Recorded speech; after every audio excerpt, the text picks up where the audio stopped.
Now we will study about this pollen-pistil interaction. In the previous topics that we have studied, we have seen the different types of pollination, and then we have even seen these outbreeding devices also. So like they have adapted, these plants have adapted to not take the pollens from the same plant, but then to encourage to receive only the pollens from the other plants. That means the other species of the same genera. Genera will be same, but then species, different species. Okay, so they have adapted all this. But then even after all these adaptations, the wind currents or the insects, the animals that help in pollination, they don't know, and they might just randomly carry, or like they might be dusted with pollen grains and then fly from one flower to another. So in that process, the wrong type of pollen might also land on the stigma. And if there is a adaptation in these flowers, that they will not accept, or they will not pollinate, or they will not germinate the pollens from the same plant. Okay, so in that case, if the pollen grains from the same plant falls on the stigma, that is unwanted. You know, they are not encouraging self-pollination. They are not encouraging the pollens from the same plant to germinate there. So that comes out, or that turns out to be a wrong pollen. Okay, so pollination does not guarantee the right type of pollen grains landing on the stigma. So some pollens may be wrong. So if the pollen is of the wrong type, or if the pollen is wrong, then this pistil. Okay, this pistil is like in pistil. We know that it has got a style, stigma, and ovary. Okay, the combination is called that whole entire part is called a pistil or carpel. Okay, so we will use the term pistil here. Now this pistil can recognize the wrong pollens and the right pollens. Okay, if the pollens are of the right type, then they will germinate that one, and then it will lead to fertilization. Okay, and if the pollen is of the wrong type, then they will reject that one. They will inhibit the growth of the process of germination, and then they will also inhibit the growth of pollen tube. We know that once the pollen grain lands on the stigma, okay, suppose this is a stigma, a pistil, and then with a stigma, style, and ovary.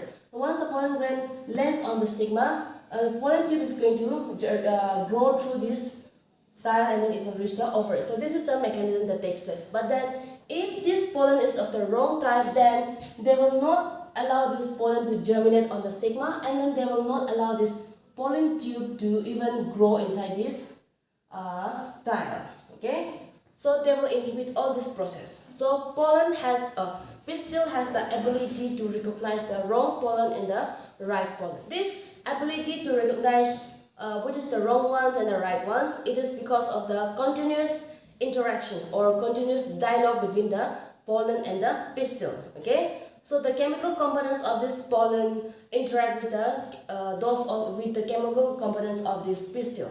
Okay, so with this continuous interaction, they are able to recognize which is the right ones and which is the wrong ones. Now, after a compatible pollination, or after a successful pollination, now the right type of pollen grains have landed on the right type of stigma. So now their pollination is successful. Pollination is taking place, and then even this germination of pollen will take place. Okay, so these pollen grains. Okay, I'll use the same diagram.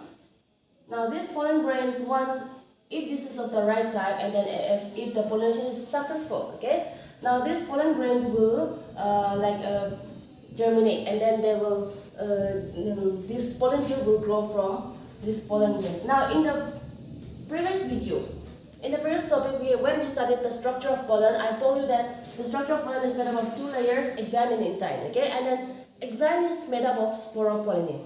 Sporopollenin is very hard substance. It is the most resistant substance. Okay, and there will be some places in the exine where the sporopollenin will be absent. Okay, so from such regions, these regions where sporopollenin is absent, they are called the germ pores. So from one of these germ pores, this pollen tube is going to develop, and then this pollen tube, they will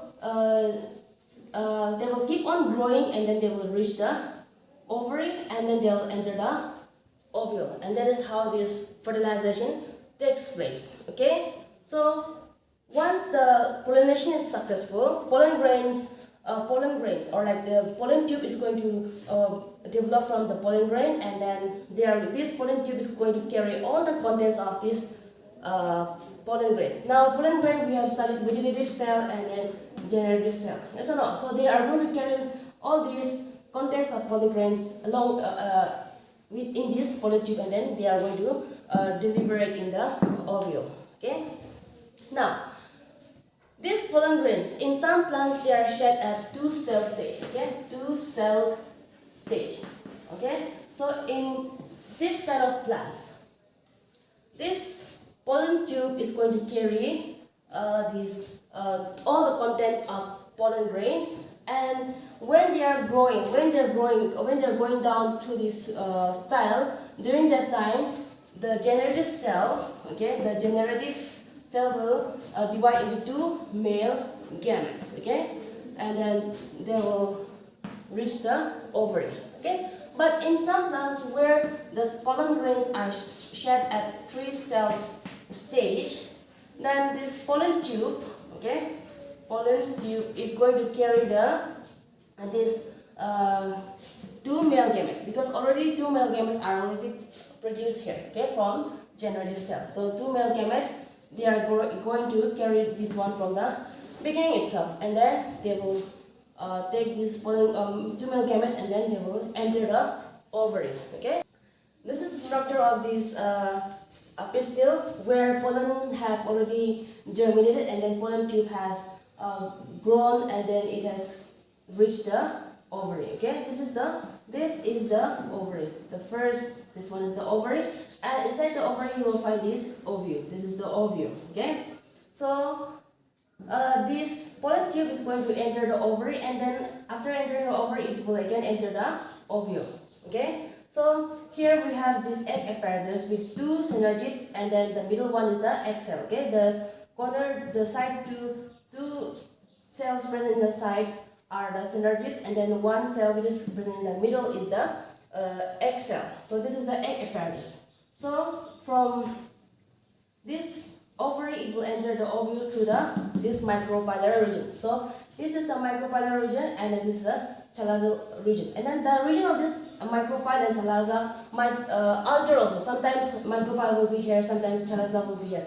This depends upon the presence of these integuments. Okay, wherever the integument is absent, that place is called a micropyle. Integuments means the covering that is present inside this ovary, surrounding the ovule. Okay, so they are going to enter this ovule through the micropyle. So pollen tube carrying 2 male gametes. So this pollen tube is carrying 2 male gametes. So these male gametes, they will enter, they will be reaching this ovule, and then they will fertilize one of the egg cell and one with the nucleus. That one we will study under double fertilization also. But for now, here we have to remember that pollen tube is going to carry all the contents of pollen grains, that is vegetative cell and generative cell. And generative cell, as they grow inside this style, as they are growing from in this style part, they divide into 2 male gametes, and then these 2 male gametes they carry and then enter into this ovule. So all these events, okay, the time when the pollen grain lands on the stigma, and starting from here till the growth of till the entry of pollen grains into this ovule, all these events is called pollen pistil interaction. Okay, pollen will allow the right type of stigma will allow the right type of pollen to germinate, and then they will allow even the fertilization also. So these processes, all these processes from the deposition of pollens on the stigma until the entry of this pollen tube into this ovule, that is called pollen pistil interaction. Now, the knowledge of this pollen pistil interaction is going to be very important for a plant breeder. Okay, so with this knowledge, with the knowledge of this pollen pistil interaction, a plant breeder can pollinate, or a plant breeder can produce these commercially superior hybrids. They can produce these hybrids. Okay, one of the major approaches in the crop improvement program is artificial hybridization. Okay, once we know this pollen pistil interaction, we can let any type of desired pollens to germinate in that stigma. Okay, so crop improvement program or this artificial hybridization. Okay, so in this artificial hybridization,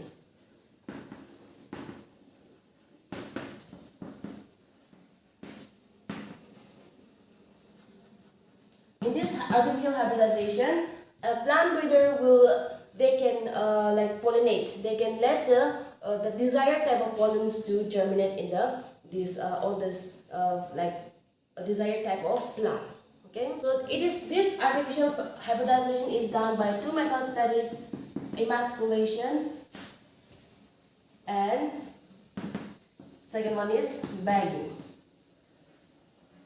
Now, if a particular flower is a bisexual flower, okay, if a particular plant that the plant breeder is working on is bisexual flower, if both male and female parts are present, then there will the pollen grains from its own flower might also germinate there. So what we have to do here, we are going to artificially hybridize one. Here we are going to pollinate the pollens of the desired plant. Okay, so we have to remove these anthers. Okay, suppose this is the stigma and this is the anther. So at first we don't want the same thing. We want to produce the hybrids. Okay, commercially superior hybrids we want to produce. So we are not going to take the pollens from the same plant. So what we have to do, we have to remove these anthers. We have to remove these anthers in the bud stage, okay, before these pollens are released from this anther. Before this anther gets matured, we have to remove this one anther. So this process is called emasculation. Now after removing this one, we have to bag this one. We have to cover this with a bag. Okay, if you don't, then the pollen grains from random plants might just come and then they might land on the stigma and then pollination or germination can take place. So to avoid that one, we cover these emasculated flowers with a bag. Okay, and then that process is called bagging. Okay, so we will bag this one, and then once this stigma is mature and then ready to receive the pollen grains, then we will open this one and then we will dust the desired pollen. Okay, whichever pollen we want to introduce here, we will put here, and then again we will bag this one again to prevent contamination. Contamination here means the pollination of unwanted plants, like undesired plants. Okay, if you don't want to take from that plant, that one, okay, we can avoid that one. So bagging is done for avoiding this contamination. So these are the two steps that we practice in this artificial hybridization method. So with this, we can produce the desired type of crops or fruits or plants. So this is all about this pollen pistil interaction. Once we have this knowledge of pollen pistil interaction, we can also carry out this artificial hybridization. So that's all. I hope you all understood. Thank you.